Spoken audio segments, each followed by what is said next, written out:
We've all had bad store-bought cookies. They're chewy, not gooey, and they don't make you feel warm inside. So today, I'm prepared to share my top secret, homemade, award-winning recipe for chocolate chip cookies that I've tinkered with for half a decade and has been enjoyed by numerous audiences. I will walk you through the mise en place. I will guide you step by step on how to prepare the cookie dough.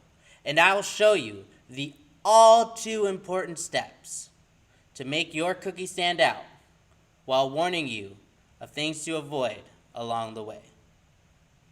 Let's get started. A good chef always participates in mise en place, a French term roughly translating to everything in its place. In cooking, it involves getting all your ingredients in place, prepped and ready for cooking. You don't want to be running around, cutting onions, prepping ingredients while your dish is burning on the side. For dry ingredients, you need 3.5 cups of AP flour, half a cup of cocoa powder, 2 teaspoons of baking powder, 2 teaspoons of baking soda, and 2 teaspoons of kosher salt. Kosher salt is less dense than iodized salt and tastes better in my opinion. If you use iodized salt, be careful. It is more dense and you'll have to use less of it. For wet ingredients, you want 3 sticks of unsalted butter, 1.5 cups of white sugar, 1.5 cups of light brown sugar, 4 tablespoons of Bailey's cream. You can substitute with 2 tablespoons of vanilla, but me personally, I love the taste that Bailey's cream adds to the cookie. And 2 whole eggs.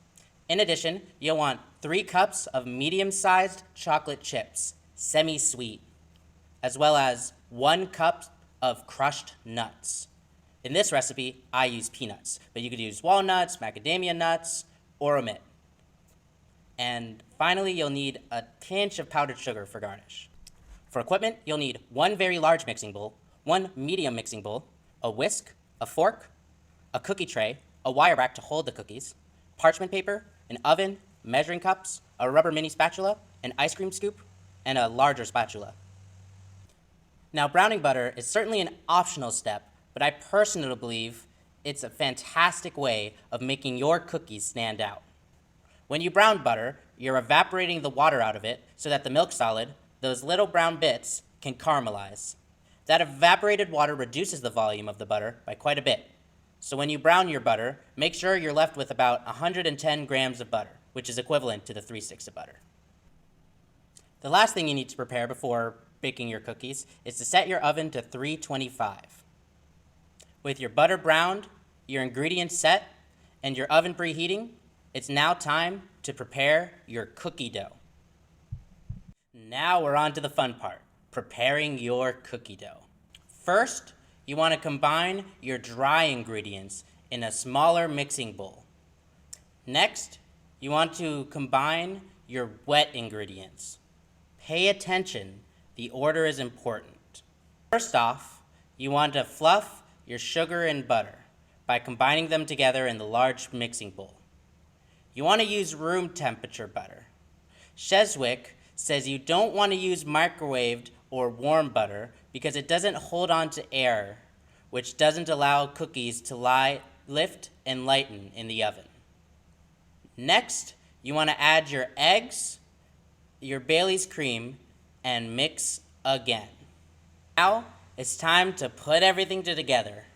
Slowly add the dry ingredient bowl into the large ingredient bowl while continually mixing the ingredients.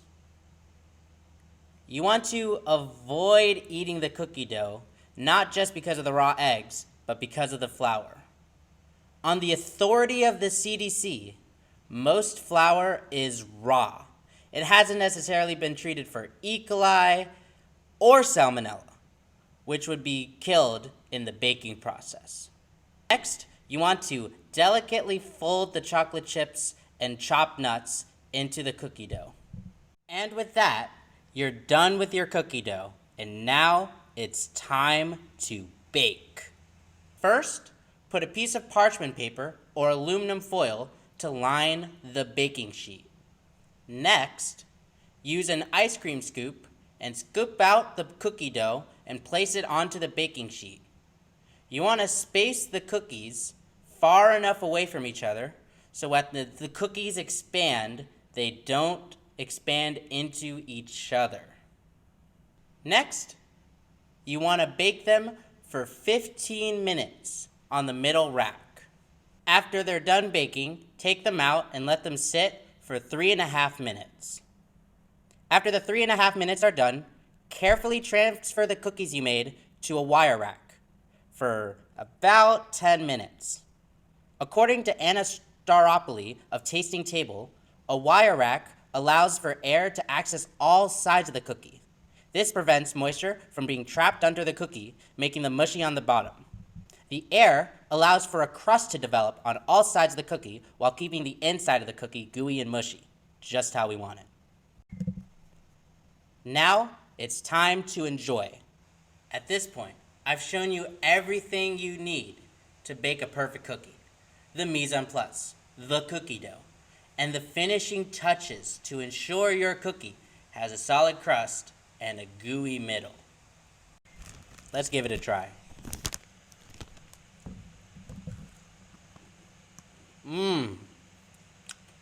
Delicious. Give it to an SO. Give it to their parents. They'll fawn over you. And for my guys in the audience, remember, love is a chemical reaction, and baking is a science. This is so good, bro.